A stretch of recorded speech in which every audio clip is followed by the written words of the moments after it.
Alright, I got the light fixed. Now, first I'll start off with my sleeping bag.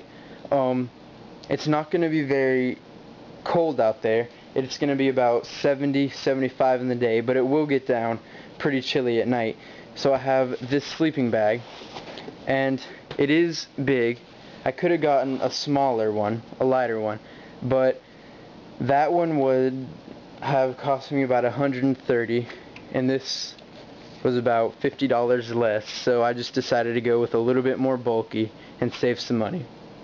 But this is my sleeping bag, and I normally would carry a sleeping pad out with me, but since the sleeping bag is so warm, it's rated for 20 degrees, I'll at most be warm in this thing, so I definitely won't need a sleeping bag. But the reason a sleeping pad might be so important for me is because I camp out of a hammock. This is my Eno hammock. This is how small it is. It just weighs nothing. It packs up this size. It's a parachute material. It's really good for ultralight backpacking, just hammock camping and tarp camping. Those are real good.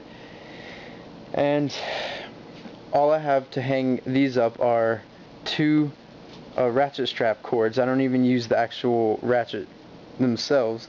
I just use the cord, the straps. So this is what I use, and normally a pad, like I said, would be good because all of that cold air is moving underneath you in the hammock at night, and it will suck all of the heat right out of you. But since the sleeping bag is so warm, it should be fine.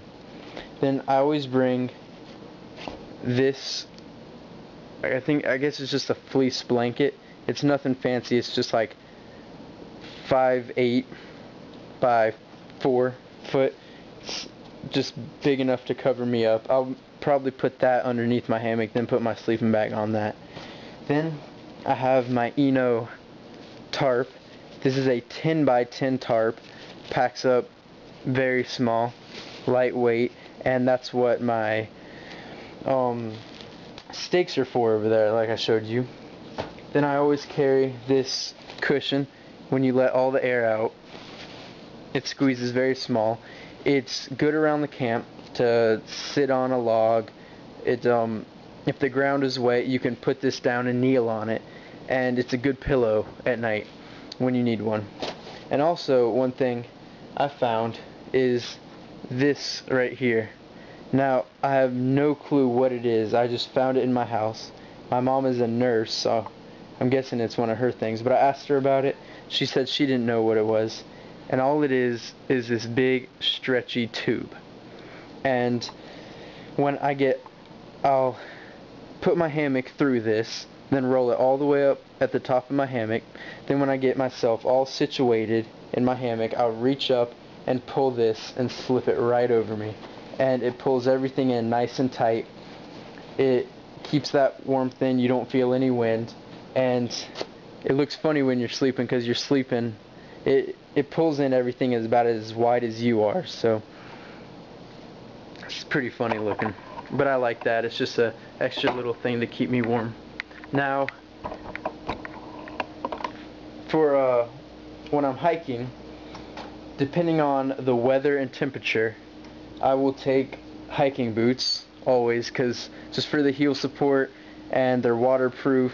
And I love these because they're super light. They're just Timberland outdoor. They're waterproof, super light. I got them about 3 years ago, and you can see they're beat up, but they're still working fine. Then I have a pair of Vibram 5 fingers. I like to go places where there is water, like rivers, streams, whatever, and these are perfect for that. They're also great camp shoes. Just wear them around your campsite.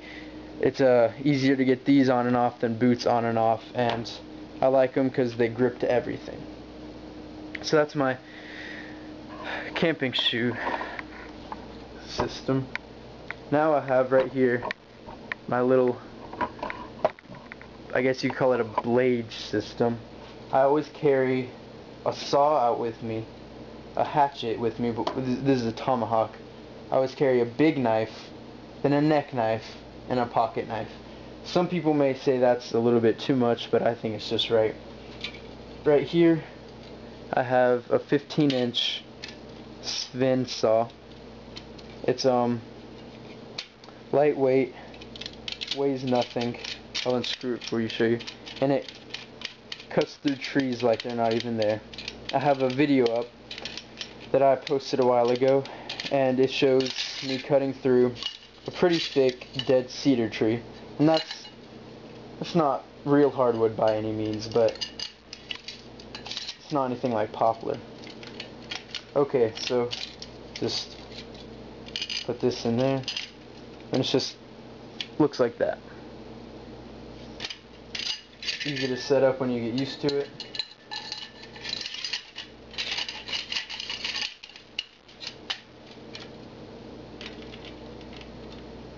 One problem is this little thing that keeps everything together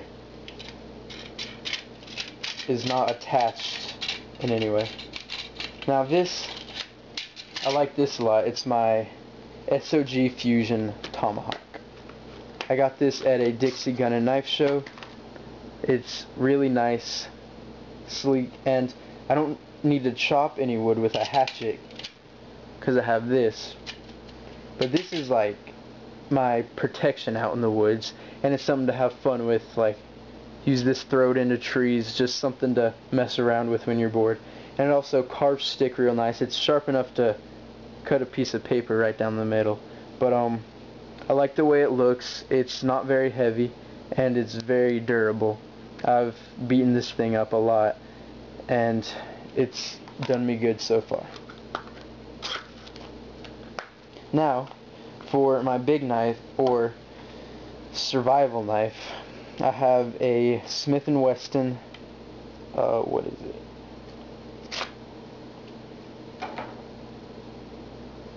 It's called the Homeland Security Urban. It's not, the name of it isn't for out in the woods, but this is a great knife for it. The handle, I'm not sure what it's made out of, but it's indestructible. There's 3 heavy-duty screws on both sides going in, and it's one solid piece of metal with the handle screwed onto the side, 2 separate pieces, and the blade's piece of metal stays the same width all the way down to the very end. Has a nice feel in your hands. It's a 13-inch knife. It has these little rivets on it. I'm not completely sure what it's for, and it has that design that makes it kind of a tactical looking design on the tip. Very sharp tip, heavy knife. You can split wood with it, and just like it. Now this sheath, I have 10 feet of wire wrapped around it, and that would be good for snares or anything like that. And normally in this little pouch I will carry some cotton balls to strike if I need it. Then my neck knife right here is just a little cheap $5 knife, and I'll use this if I need to cut any cord, just want to whittle at something. And it's good for scaling fish. Like I said, I like to be around rivers and streams and stuff, so I like to fish a lot while I'm out camping. And I have my little pocket knife. This is another Smith & Wesson. This is a new Smith & Wesson. They just came out with it a couple months ago.